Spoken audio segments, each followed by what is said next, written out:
sa sini nga hapon.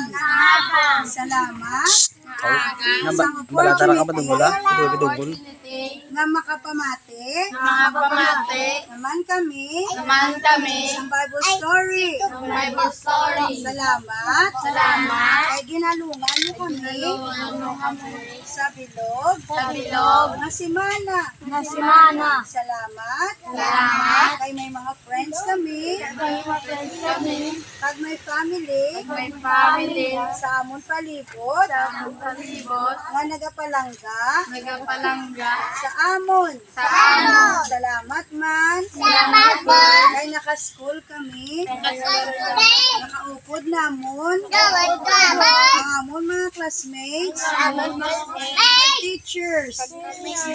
Kabay pa i-bless mo kami sa siningation sa pagpamati sa inyong story.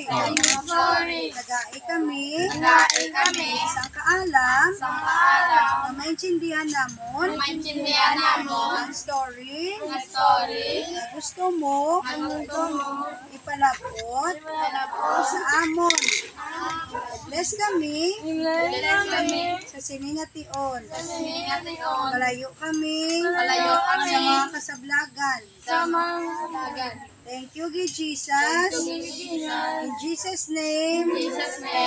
Amen. Okay, so sit down na.